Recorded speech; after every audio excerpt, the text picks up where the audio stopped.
Hello,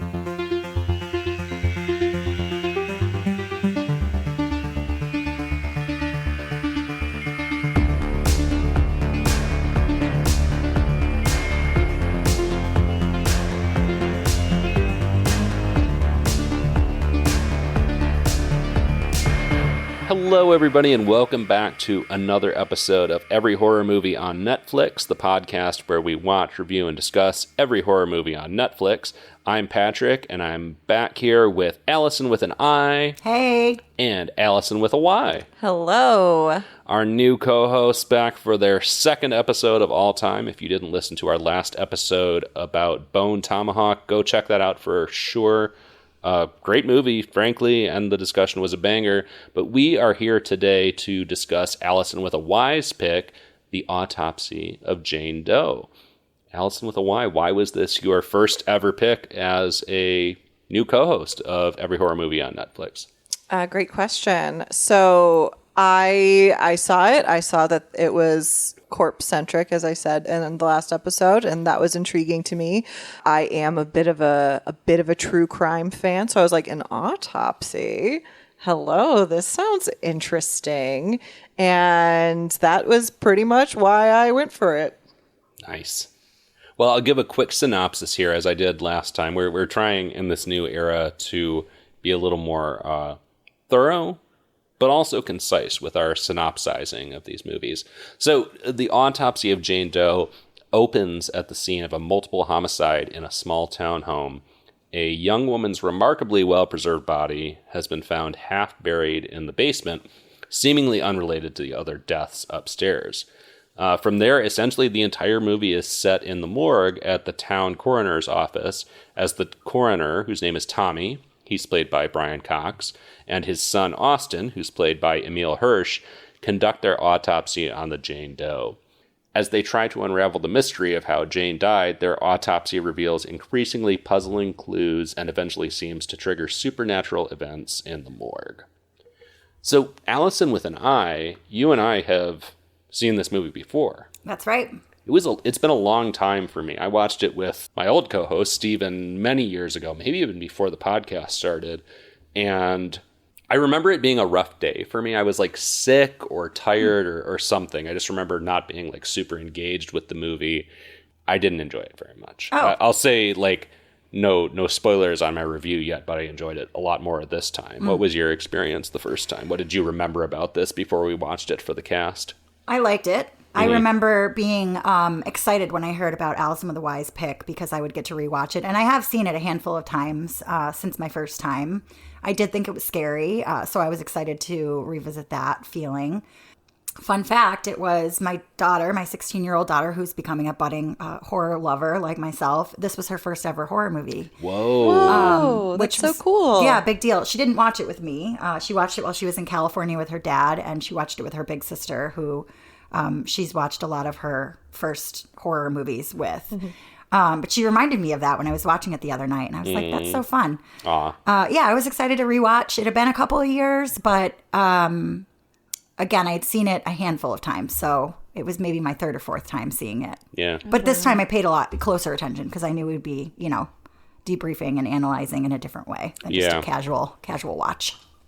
A fun note for, again, very long time Amon listeners, this is an IFC Midnights movie, which in the early going of the show, we associated like a certain level of prestige with IFC Midnights. I think it was almost like kind of the way people talk about A24 movies. I was just going to say that. And then like very early in the show, we were like, they're pretty hit or miss. But I feel like this is more in their hit column. It was a funny blast from the past for me because I hadn't seen that logo at the beginning of a movie for a long time. But interesting setup for this movie because it's essentially a bottle episode. You see, as I said in the synopsis, you see this house at the beginning where these murders have taken place. But for the vast majority of the movie, we're locked in the basement of the morgue with just Brian Cox and Emile Hirsch and the corpse, and that's it. How did that work for you guys? Oh, there's so much horror just in being in a place that you effectively can't leave. That trapped feeling adds so much to it. And as the audience, like, you're screaming, you're like, you got to find a way to leave. Like, you got to get out of here. But it makes it so much better. It really increases the tension. It's physically hard for me to watch those because it is truly terrifying. But I think as a storytelling mechanism, I love it. Yeah. That morgue was the kind of place that I would have loved to explore as a kid. Just any creepy places like that. I'd be like, how do I get in there? And who do I talk to about just walking around and, feeling the vibes. And the building itself, the rooms were really, kind of dark and draped in, I don't know, even textures that were just macabre. Obviously it's a morgue, but it felt like it was in this historic building, right? They made reference to this business was a family business and goes back 100 years or something. It was in a really old house, I think. I think it was actually a Gothic revival architecture too, if I'm not mistaken. Oh. So I think it was in architecture chat. Yeah, fun fact. I love it. I think it was in a house though, right? Yeah. Mm-hmm. So I mean, that kind of house, I would drive by and be like, how do I get in there? Mm-hmm. So I felt very much like I am terrified also of being trapped in a place like this, but sign me right up. Mm-hmm. I loved that it was mostly one location, which became a character in and of itself, the house. Yeah, I agree very much with Allison with a Y, just the cramped confines of this room. And it's scary. We talked about this during the movie, but I don't know if y'all have this too, but sometimes I get into fantasizing about backup careers. Like if I needed to pivot, what I would do instead. And every so often I'm like, cause I actually have a couple dear friends of mine are in the, what'd you even call it? The funeral business, mortuary science. Yeah. And I think of that every once in a while, mostly when I think about the collapse of society in general, because I'm like, job security. Yeah. People will always die. And people are still going to probably prioritize taking care of their loved ones when they die. Yeah. But at the same time, I'm like, I just couldn't do it. It's too inherently creepy for me. I don't like the idea of being around dead bodies. I don't like the idea of being alone with a dead body. And so that alone just sets up a great premise for this movie for me. Just being locked in a room with a body that no one knows where it came from, and there's something off with it. And the number of shots of this corpse where it's just like there's that weird Mona Lisa, not quite a smile, but there's something about the expression on her face which changes notably. Yep. At one point in the movie, which is awesome. Great choice. And so just all that adds up to a very unsettling atmosphere. And she was one of, 3 or 4 other corpses. Yeah. And she was by far in the best shape. I mean, she looked pristine. Yeah. There wasn't a scratch on her. Compared to the others, we saw that shot with Emile Hirsch's girlfriend, Emma. I guess she came down for a peek and wanted to indulge in her curiosity, her morbid curiosity. And some of the other bodies were, what I would imagine a morticianer sees regularly. But I, too, couldn't do it. I mean, the Jane Doe is borderline sexualized in the first shot that we see. Oh, yeah. Absolutely. Yeah, like her back is kind of arched, like she's in repose, and a breast is very conspicuously she's got those good tits. Exposed. Yeah. She's got some incredible tits for a corpse. Yeah. Sorry, everyone. But this wouldn't work. Like, this setting wouldn't work if you didn't have some kind of escalating tension. Because this is like a writing exercise almost. Like, write a screenplay that's just in a morgue and make it interesting. How do you do that? And it becomes interesting because they continue to discover weird shit about this corpse that puzzles them. And they up the stakes as it goes. Yeah. And I mean, they notice that she has an abnormally small waist. What are some of the other weird clues that pop up as they go along? The peat moss that's under her fingernails. And in her hair. There's her lungs are burned. Yes, that was weird. There's scarring on some of her internal organs. Scarring inside her vagina, which is horrifying. Horrifying. The broken wrists and ankles, but without any bruising on the outside. Yeah. So it's this, it's a mystery. Like, clues continue to pile up as they go along, which is a fascinating way to structure the story. And I was super engaged with that. Yeah. How did you all feel about the payoff to that mystery? Like, we're going to get into it in the spoiler room, like exactly what happens, but I'm just curious about the response, like how you felt about the answer to this without saying what the answer is. Yeah. I didn't see it coming. I loved it. Yeah. I totally loved it. Yeah, it was a really creative place, I think, to take it. And without getting into it, I was not anticipating it, because as the movie was going, I was trying to solve the mystery in my head. I'm like, this feels like a murder mystery in just kind of a unique setting. And so I was trying to, I don't know if I would have ever guessed it. No, that was a big twist. I had forgotten about it too, to be fair, because I said, I watched it with just casual watching prior to this, but I was like, I know that there's a twist here, and I can't remember what it is. It's like the big scene we talked about from Bone Tomahawk. I had zero memory of what the resolution to this was. Yeah. And until that point, it felt very much like True Detective-y, which love that show. Like there's elements of, was it a ritual? Was she sacrificed in some way? Was it satanic? And truly, all of those things could have been true if not for her body having had no external wounding. So that turned things up to a supernatural kind of place. Allison, with why I'm curious, because you said, you connected to this because you have a fascination with death and the rituals associated therewith. How... Because I don't know shit about mortuary science. I don't know shit about autopsies. You've watched a million more things along these lines than I have. Like, how did this track? How realistic, I guess, was the autopsy process and the depiction of all that? Yeah, I mean, I immediately noted the Y incision that they made into her chest, and I was like, I know that move. Yep. And how they were meticulously analyzing her organs. I think with particularly kind of crime scene investigation sort of things, the way that they were looking under her fingernails and stuff like that. I mean, obviously it's heightened, but to me, as somebody who's interested in this kind of stuff, it had a level of realism. And I really loved the depiction of their bewilderment. It felt like, that would be how people would respond to these things. Be like, this doesn't make any sense.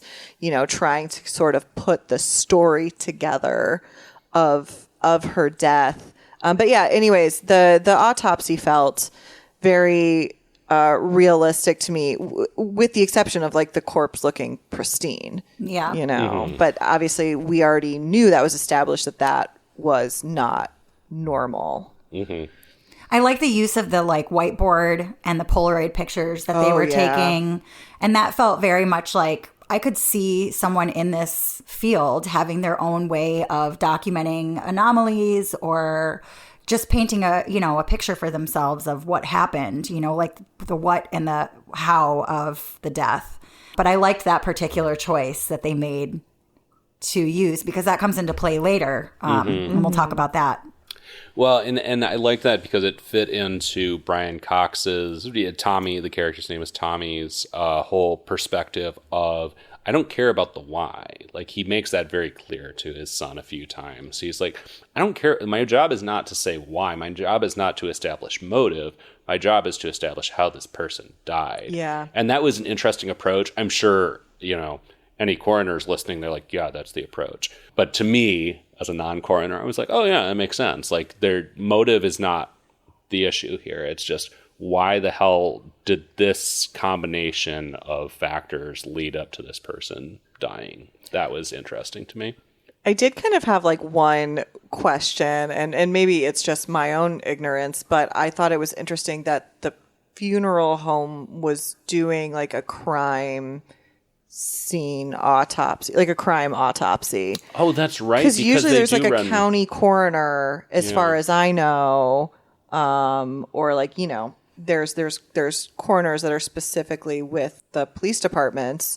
So, I mean, maybe it was just like a small town and it's like, that's just how they do it there. Well, I think the police officer that shows up, right, has this sense of urgency. He brings her body in after he's already brought in the husband and wife that she was found in the basement of, and was kind of like, we need an answer on her tonight, because this is going to be like a PR frenzy. We can explain if it's murder-suicide, we can explain that, but we can't explain her. Right. And so I guess, for the sake of moving the film along, that's the decision that they made. But yeah, ordinarily there would be like a homicide coroner. Right. But then later in the movie, son, Emile Hirsch, makes a note to the sheriff again and says, like, it would have been really nice if we were able to come to the crime scene and see that. Like, they sort of made reference to, like, this has happened before, that you've brought us these cases and we haven't been given access to the things that we needed. So, I don't know. There was sort of a undertone of, like,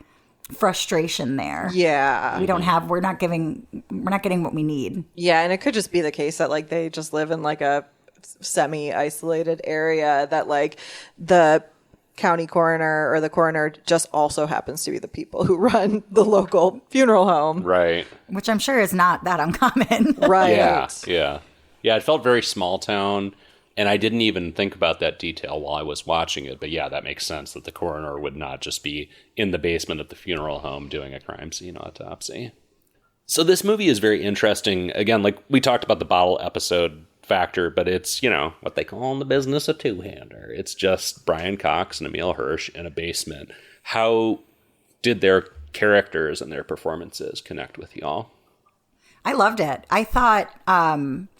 I don't know. I thought they really did well with the father-son dynamic, the son who's mentoring and aspiring to take over the business, although his aspirations were not to do that. He was sort of placating his dad. It later came out that he was going to need to break the news to him, that he didn't want to carry on the family business. But I felt like that father-son dynamic was pretty accurately portrayed, and it was interesting enough. I really like both of those actors a lot, so that helped.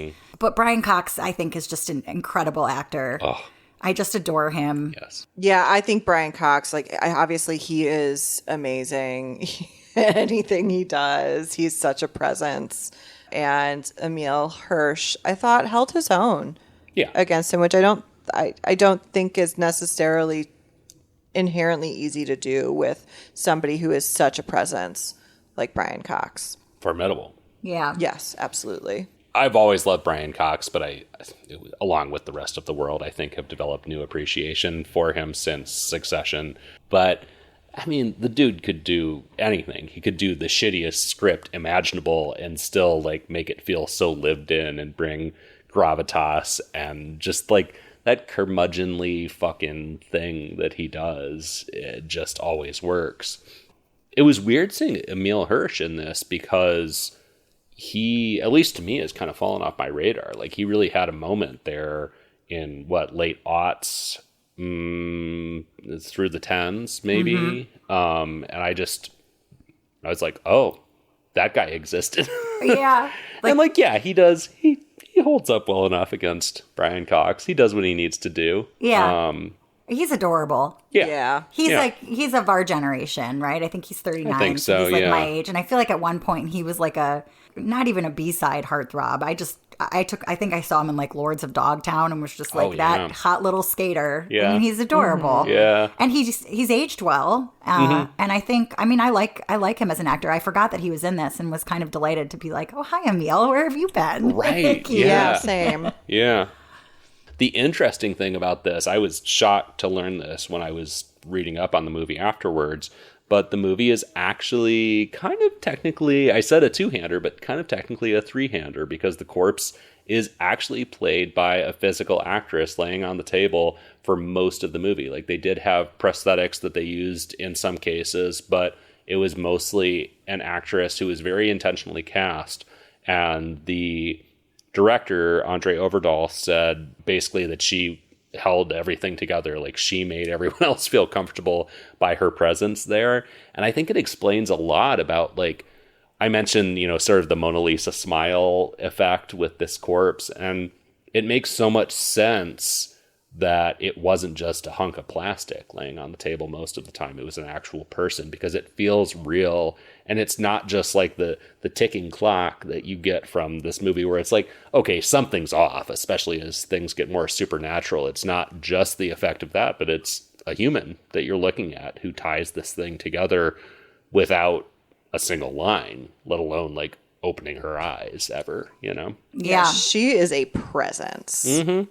I think it was genius to use an actual actor. Really for smart that, choice. because you feel her. Yeah. And it's just so well done for somebody who just lays there. And I mean, and is a very, very, very convincing corpse, because I think, Patrick, you said that they picked her in part because she was very highly trained in yoga and so had incredible control of her body. Yeah, of her breath, yeah. Yeah. Mm-hmm. So not a flinch. No. Yeah. And there were a couple scenes where she was in what seemed like an uncomfortable position for a long time. Like even just having her head propped up on that block. square, that block at a really awkward angle. Like that couldn't have been comfortable. I mean, for more than a couple of minutes. Yeah.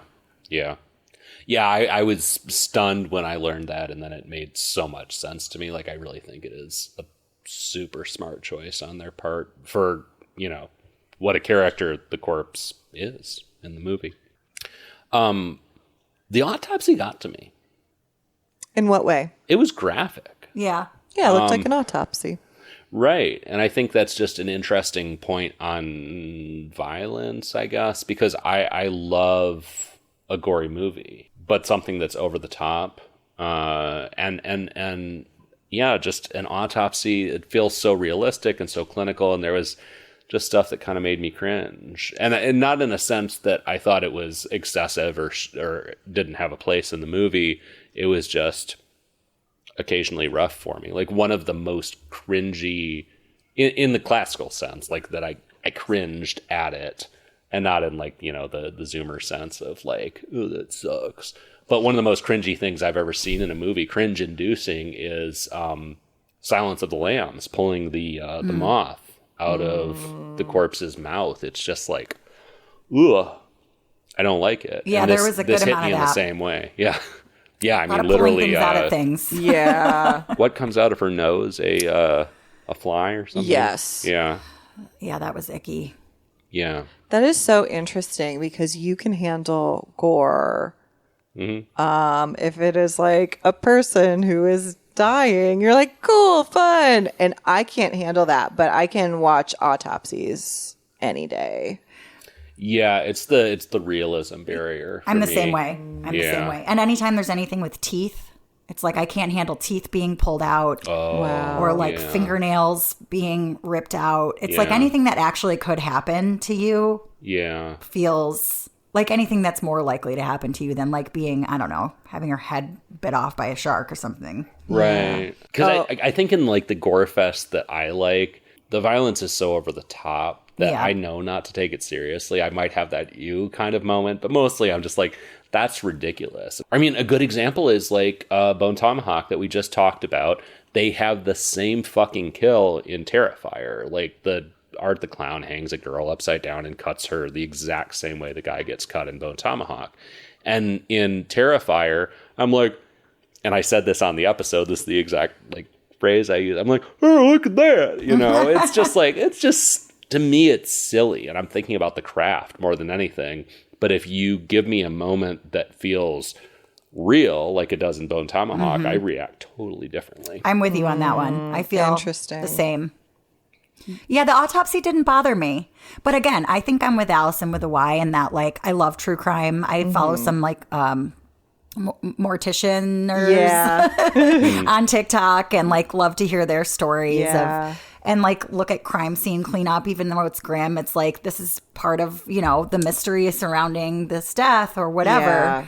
So things like this, I guess this is the exception for me, in that it did feel really clinical and it felt very much like science, and then I could separate the horror from that because it was means to an end, you know? Yeah, I think the clinicalness of it really is where, and also just like knowing that once it gets to that point, like they're dead, and they're not feeling pain. And I struggle with the gore and the violence because I am imagining the pain that those characters and the pain and just like the psychological horror that those characters are going through. And that's what I really struggle with when it comes to gore typically. So when it's just an autopsy, I'm like, it doesn't matter. It is just a dead body. It's science. Yeah. Right, because you're extremely empathetic, and so like you will pick up on, you don't like seeing people feel pain. Right. Yeah. Mm-hmm. Yeah, I really, really struggle with that. Yeah.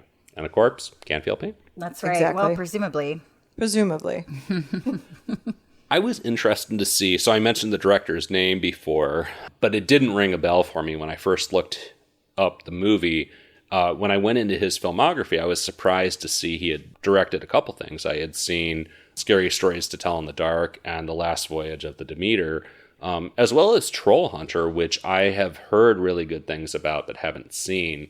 How familiar were y'all with any of his other movies? Any of them? Was the Scary Stories the new adaptation? Mm-hmm. New movie that came out like 5 years ago, maybe. I turned that on and never finished it, so I can't. That's the only one that stuck out to me. I think I've heard of Troll Hunter, but it hasn't made its way into my living room yet. Mm-hmm. I wasn't familiar with any of his other work. How about you? I've seen Scary Stories. I've seen The Last Voyage of the Demeter, and actually, I think I've seen part of Troll Hunter, but I don't think I ever finished it. I didn't think The Last Voyage of the Demeter, or I guess either of the movies that I know that I've for sure seen, were perfect, but there was a lot that I really liked about them. And I think, yeah, he's quite a capable filmmaker and really good at creating atmosphere and having a vision that he sticks to and is really consistent throughout the films. Yeah, I didn't see Demeter, but I did see Scary Stories, and I was gonna say I didn't love it. I just don't think I didn't like the movie very much. But it wasn't his fault. The script was more my problem with that. The atmosphere, like you said, Allison with a Y, was really on point. So props to him for that. I really want to see Troll Hunter now because I've heard that's like a little more irreverent, I think. Like a little more like sort of black comedy. Yeah, I've heard that too. Yeah, which is not what any of these three movies are. Like Jane Doe, Scary Stories, or Demeter. So I'm curious to check that out. But yeah, incredible atmosphere. But did this come before all those? This is an older Troll Hunter was first. Well, yeah. Yeah. Okay. And then Jane Doe, and then Scary Stories and Demeter. Demeter is the most recent one, which was like the telling of Dracula crossing the ocean. Yeah, because right? there's like the logs in Bram Stoker's Dracula of the crossing of the ocean. And so it expands on that, which is why I'm a big fan of Bram Stoker's Dracula. I've read it several times. And so I enjoyed it for the most part. I think the issues with it were a script thing. But it was I think a really well done movie. Mm-hmm. So this movie takes, as I referenced earlier, kind of an interesting turn. I was not, and again, this is coming from, I had seen it before, but I still wasn't necessarily expecting the supernatural turn. And we'll get into it in the spoiler room, but where I struggle with this one a little more is the resolution to the mystery of what happened to her. And the supernatural stuff is weird to me because it works. And I don't know what else you could have done with this. I don't know where it could have gone other than a supernatural angle that would have satisfied me. But there was something, I didn't like it turning into kind of a ghost story. And then another like kind of genre turn a little bit that we'll talk about in the spoiler room. How did the supernatural stuff hit you all? I mean, I loved it. Yeah. That element did for me what I really love out of horror, which is just get under my skin and absolutely freak me out. I mean, it was like I was getting so stressed out by this movie in like the most satisfying way. So I really liked the supernatural turn. I think I would have been okay if it had been a little bit more crime thriller sort of thing. Like that would have been interesting. But I loved the supernatural element. Yeah. And why I say that, like, I don't know what the alternative is I don't know how you create stakes for Right. Tommy and his son in this situation, how you create a threat to them other than supernatural shit starts like playing with their radio, and we'll talk about it more in the spoiler room. Yeah. Well, the big storm, there's a big storm that's brewing that seems like inherently could create that stress and put them in a predicament, just weather related and electricity related. And then, we don't think immediately to attribute that to anything but bad weather. Yeah. But again, that's that feeling of them being trapped and they're in an old building with old electricity and dead bodies and that need to be refrigerated. And I don't want to be stuck in a morgue during a storm that has trapped me in, that is like with all these bodies and the electricity is going on. Like, absolutely not. That is my real life horror story that I think is plausible, Yeah. And even before too many supernatural things start happening, Emile Hirsch's character just reacting to the storm itself was like, we should go. I think only the radio had started to be weird, which you could totally pass off as from the storm. Yeah. And as the audience, you're like, yes, go. You should go. 100%. This is where the movie should end. Yeah. I mean, on the grand scale of white people reacting to shit in horror movies, I would say they do pretty well, actually. They try to get out at an appropriate time and then are blocked by plot contrivances, i.e., a tree from the storm falling on the one escape that they have from this basement morgue, which is one of those Midwest cellar storm doors. Little tornado hatch. Yeah. I did love the smoking gun very early in the movie. Emile Hirsch's girlfriend comes down and she's a cool girl and she wants to see all the dead bodies in the morgue. And then it turns out no, you don't, because there's one who blew his fucking head off. Yeah. And that's so well used throughout the movie. Yeah. Because you only ever see that body under a sheet and it looks fucked up because the head is caved in, and that's all you need to see. Yeah. They could have shown you the blown open head, but your imagination will do all the work. It's a scary enough concept that surprise, surprise, comes back later in the movie a little bit. And that was really well done. Agreed. Were you scared? Yeah. Was the movie scary? Yeah. It scared. It really scared me. I found it spooky. Yeah. I was sweating. I was schwitzing over here. Sweating? Holy shit. Schwitzing.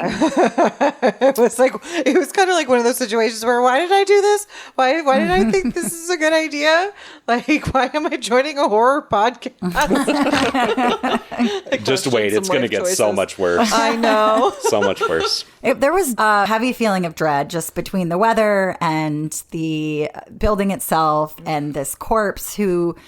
she's beautiful. There's nothing scary overtly about her. But as time goes on, it's mysterious and creepy things start happening. And then knowing there's two other dead bodies just hanging out. And Emile Hirsch is new at this. There was so much dread. I was really putting myself in his shoes, just being how would I feel? And it was terrible. It was just get me out of here with that elevator that just was never could rely on that elevator if you paid me to.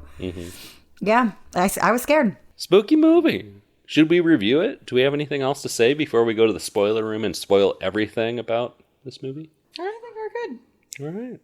Well, Allison with a Y, would you view it, cue it, or screw it? I have to give it a view it. It gave me the feeling that I love from horror movies. Well, I think it's worthy of some critique for sure.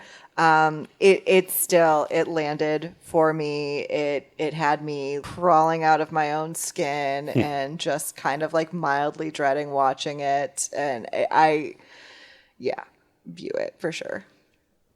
Allison with an I. I'm a view it, given that I've seen it 4 times. I think it's kind of a perfect, I don't want to say it's an intro horror movie, because for some people this might be as far as they can go, right? It might be too scary for some people too. It might be. I guess I'm saying that in the vein of my daughter. It was my daughter's first scary movie, and even hearing her say that, I was like, damn, that's kind of a jump, Yeah. But I think for those of us who enjoy horror and who have a little more bandwidth, I think it's one of the more perfect sort of entry level horror movies. it's not terribly gory. Mm-hmm. There is that feeling of dread and there's suspense. You don't know what's going to happen until it does. And then even if there's no way you could have predicted that. So you get a little bit of everything without too much of anything. But yeah, I think this one's going to stand the test of time for me.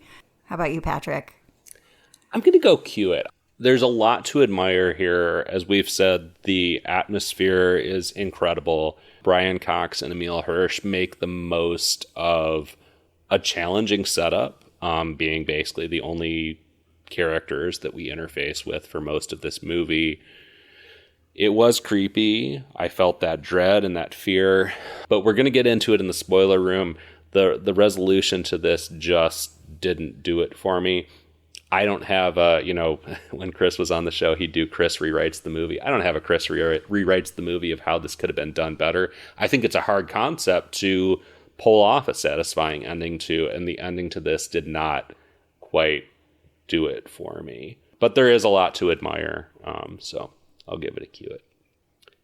We are going to reveal everything that happens, what actually happened to Jane Doe in the spoiler morgue, in just a minute. But before we go there, I'll encourage you to go to everyhorrormovieonnetflix.com. If you love this podcast, we got merch out there. Just click on the merch store link and you can get a t-shirt or coffee cup or all kinds of shit with Every Horror Movie on Netflix art that I designed on it. Go to your podcast provider of choice and leave us a review. We love to see that feedback, and it helps people find the show. We'd also love to talk to you on social media. Allison with a Y, do you want to give us a little social media spiel again? Yeah, you can find us at Amoncast, EHMON cast, on Instagram, Facebook, Blue Sky, YouTube, and we are now on TikTok at Amon Podcast because those motherfuckers wouldn't give me Amon Cast. Took our handle. We're going to sue. But yeah, we'd love to see you out there. Allison is doing the Lord's work, creating fun videos like the one you might have seen last week that introduced our new cast to you. And we're going to keep more of that coming your way. Also, forgot to mention this last episode, but come hang out with us on Discord. We have a really beautiful Discord community. We've got folks from all over the country, all over the world who love horror and love talking not just about this podcast, but about horror movies and books and all kinds of horror media, whatever you can imagine. We're having delightful, respectful, fun, warm, just the best conversations on Discord. And a link to that is in the show notes. All right.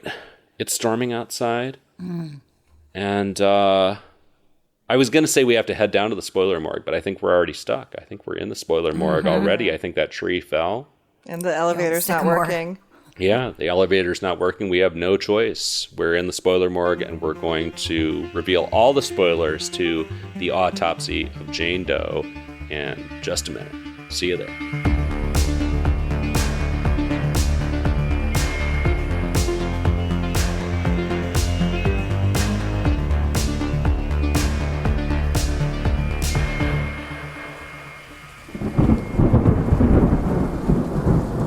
All right, it is pouring rain outside. This storm is just out of control. A tree has fallen over the door to the spoiler room, the spoiler morgue, and we are down here ready to discuss all the spoilers about the Autopsy of Jane Doe. So, what are the spoilers? She's a witch. She's a witch. She's a witch. From like 400 years ago. From like Salem witch trials. Yeah, Salem witch trials. Maybe 500. Yeah. And 400? 400. Yeah, there we go. And we discover this because, for some reason, that actually isn't super clear from what I remember. They peel back her skin. Yes. And find that shit is tattooed inside her skin. Mm-hmm. And specifically a passage from the Bible that refers to witches. And that's how we find this out, right? To be fair, the passage from the Bible was on a cloth that had her tooth in it. That was fucked up. That was in her stomach or something. Yeah. Yeah, they found it in her intestine. So that was one of the first things that they found that they couldn't make heads or tails of. And they quickly like cast this cloth aside and were like, it's whatever. Yeah, that's when it started to get like weird. Yeah. Mm-hmm. So because she's this supernatural being, other things start to happen within the morgue that tips us off to her presence being bad. Yeah. And specifically, they were like, okay, so all of these other, quote, witches weren't really witches.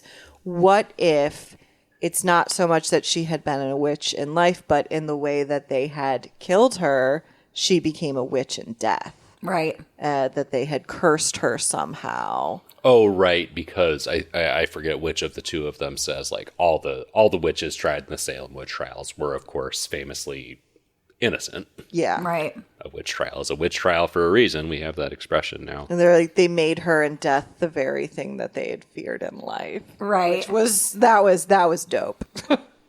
It was a cool dope. concept. It felt a little half-baked to me. It was like, okay, did. how? Yeah, You know? I still Yeah. struggle with that. Like, Yeah. make that make sense for me. Mm-hmm. But the way they pieced it all together was cool. They found, I think the tattooing had like, when they finally went back to the cloth, they spread it out and they found some Bible passages there, like Yeah. Leviticus. Oh, that's right. It was on the cloth. Yeah. So they go to the Bible, which they conveniently had, which I thought was actually kind of cool.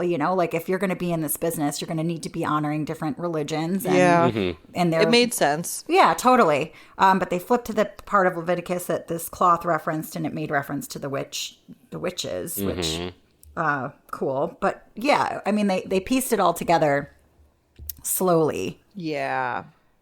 Yeah.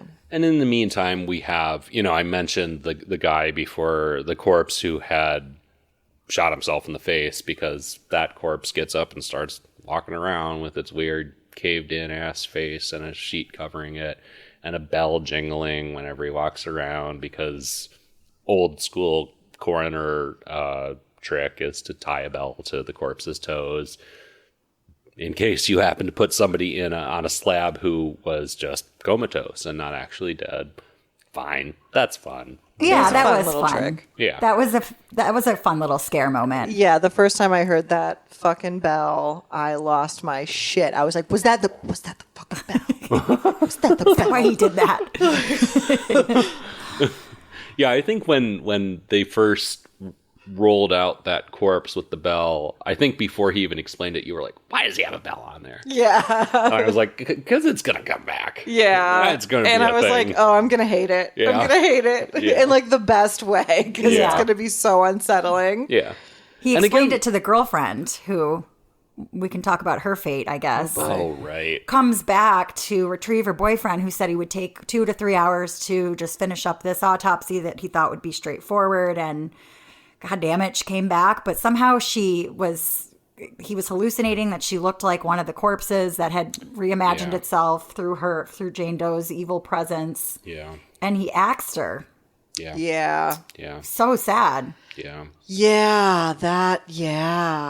Wow. And that's like an example to me of where the supernatural stuff kind of goes too far for me. Yeah, It's I like, agree. I agree. That was a moment that was a bridge too far for me. Yeah, I was like, this character was barely necessary in the first place, let alone to come Right. back just to die, Right. to traumatize. And also, nothing really happens with that from there. Right.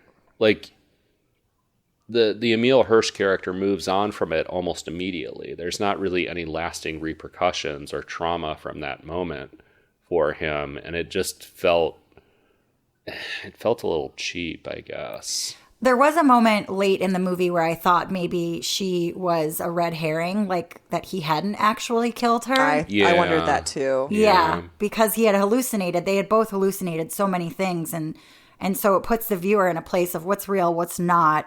And there was a moment where I was like, okay, wait, maybe his girlfriend isn't dead. Maybe he did kill the corpse that had come back from the dead, and it unfortunately wasn't the case. So yeah, her character seemed to only serve the purpose of that, and then maybe as a red herring, but maybe not. Yeah. Yeah. Yeah. That was an odd choice to me.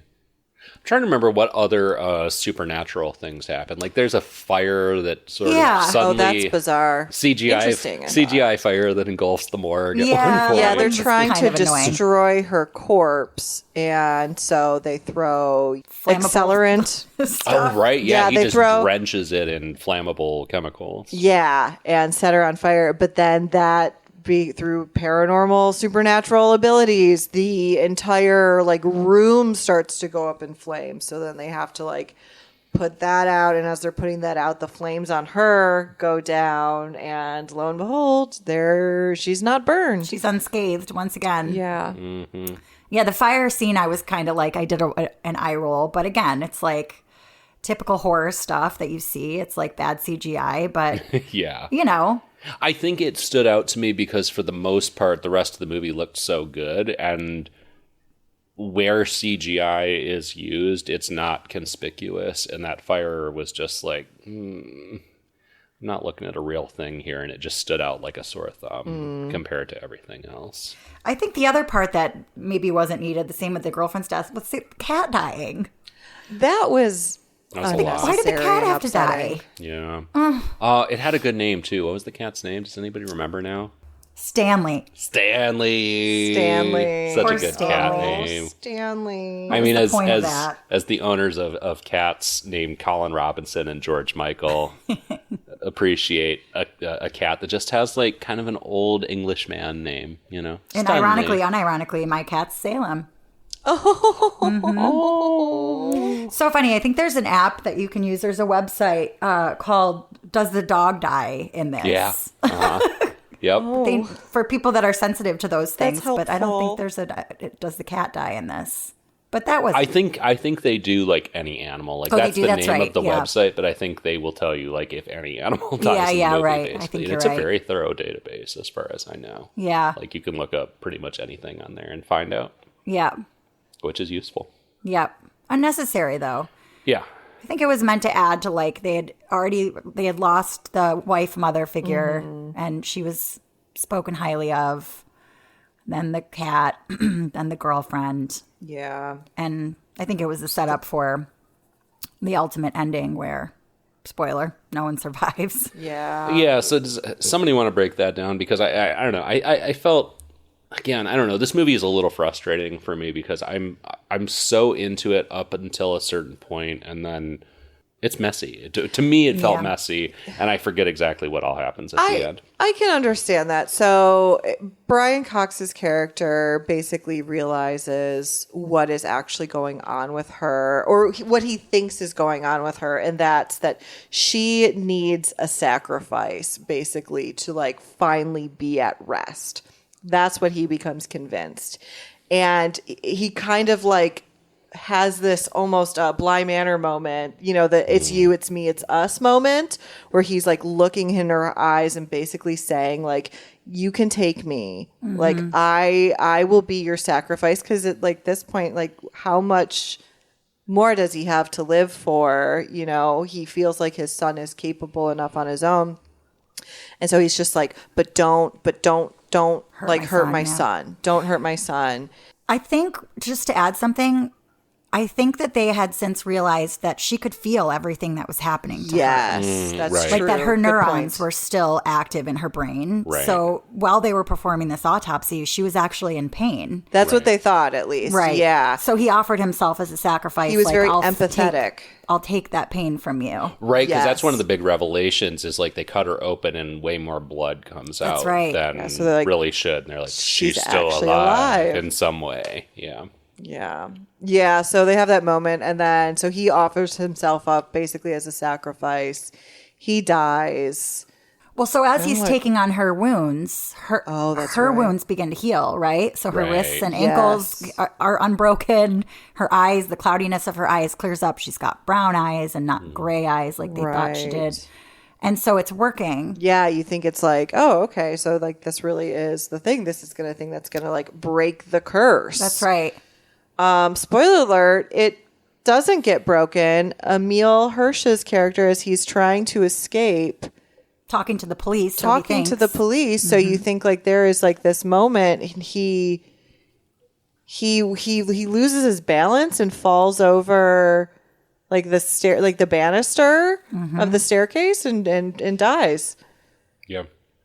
And I mean, to be fair, like, as much as, I don't know, I feel like this is where a lot of horror movies kind of end, where it's just like, well, we don't really know how to get ourselves out of this. From like a human element, I was like, would I want to survive that night? Right. No kidding. And the answer is, I don't think I would. If I watched my girlfriend get axed, my dad die, My that's my whole cat. that's my whole world. Fuck, take me too. Yeah. I'm good. And I think You that was intentional. Yeah. You certainly can't continue on in the family business. Right. And it's just like, how would that have looked for Emile Hirsch's character as well? They would have probably thought that he killed them. That's right. Yeah. Well, how does he explain the axe and the girlfriend without his dad being there as a witness? Exactly. No one would believe the supernatural thing. No one survived. They all die in the end. Yeah. And then we wind up in the ambulance where Jane Doe is being taken away because the sheriff is like, I want this out of my county. Yeah. That's right. Maybe the smartest person in the movie. He's like, I want this as far away from here as possible. And one of the supernatural happenings we didn't talk about is the radio keeps switching to play a certain old-timey song. Scary old-timey song. Yeah, that I was not familiar with. But it comes on in the ambulance, and I didn't love this either.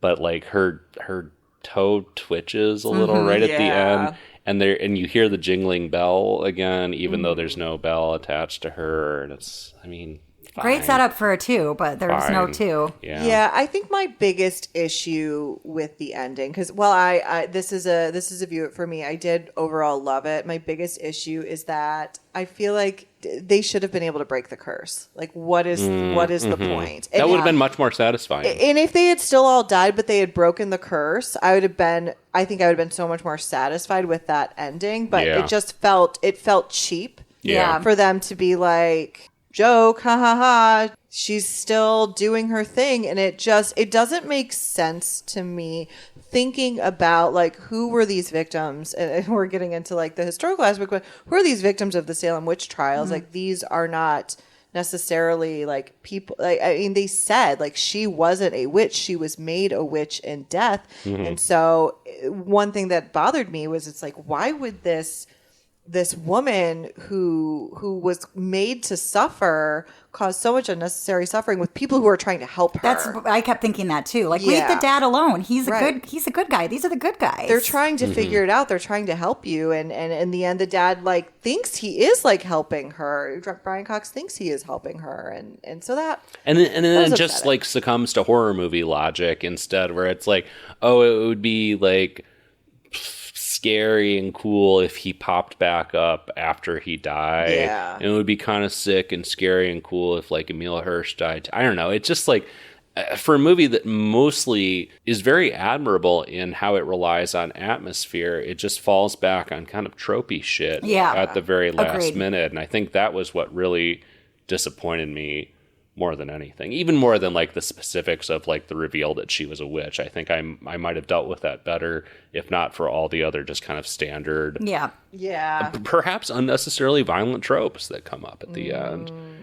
And I mean, you know, like you said, Allison, with a Y, breaking this curse would be so much more interesting. And I'm envisioning now like the Mike Flanagan ending where it's like there's some emotional like interaction with the witch or whatever. I don't know. Or like the Exorcist ending. You know? Like that felt satisfying for everything that we endured as a watcher to see, okay, well, at least somebody comes out of this okay. Yeah. But and we didn't get an Exorcist ending. Even if it would just be like her released finally. Right. You know. But now she's trapped again. Yeah. it's fucked all the way around. Right. Yeah. Yeah. I don't know. There's just a lot of promise here that doesn't quite pay off. But if, at least from my perspective, if you can just anticipate that and enjoy the first hour or so and prepare to lower your expectations a little bit for the ending, it's solid. Yeah. Again, I think it's a good starter horror movie. Yeah. Yeah. That you get a little bit of everything. Yeah. Tropes and all. I mean, that's part of it, right? Yeah. You can't love this genre and and not appreciate that you're going to get some dumb shit. Yeah. That's true. Boy, oh boy. Dumb shit. Boy, oh boy. Well, since I think we're about at the end point of our discussion of this movie, and since you just mentioned dumb shit, somebody asked me what we're watching next. Patrick, what are we watching next week? Oh, the cackle. Oh, boy. So, I mean, I got to hand it to you both for picking, like, films. Oh, no. For your first two movies. Like, these are both, I mean, even if you don't like one or both of the first two movies we did, Bone Tomahawk and Jane Doe, the craftsmanship is like, you can't really argue with it. They're well made.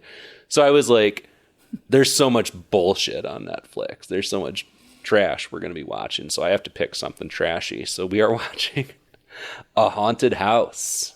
Oh. Oh, I've kind of been wanting to watch this.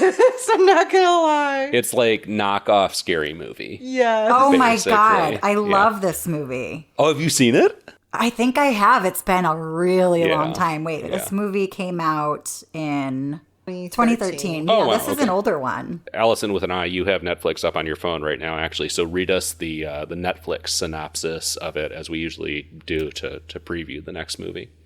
This spooky spoof on scary movies follows a young couple settling into a new home where an evil spirit and horrifyingly hilarious antics await. Oh, is this supposed to be like a spoof of like Paranormal Activity? Yeah. Yes. Amazing. Yeah. Yes, I have seen this movie. It has been a very long time. I probably saw it when it came out in 2013, so I have zero recollection of it.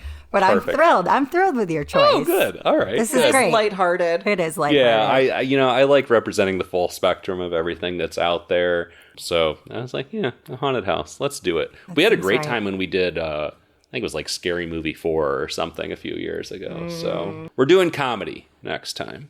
great. So before we wrap this up, again, your friendly reminder to hit everyhorrormovieonnetflix.com, hit that merch store link to get your Every Horror Movie on Netflix t-shirt or coffee mug or whatever floats your boat. Check us out on social media at Amoncast on Instagram, YouTube, Blue Sky, Facebook, and Amon Podcast at TikTok. Perfect. And also come hang out with us on Discord. The link to that is in the show notes. And last but not least, follow us on your podcast provider of choice and leave the show a review. We love to see the feedback, and it helps people find the show. That's all we've got for this week. Thanks for joining us for this discussion of the Autopsy of Jane Doe. We will be back in 1 week with a discussion of A Haunted House, a spooky spoof, as Netflix calls it. For Every Horror Movie on Netflix, I'm Patrick, I'm Allison with a Y. Allison with an I. and we'll see you next time.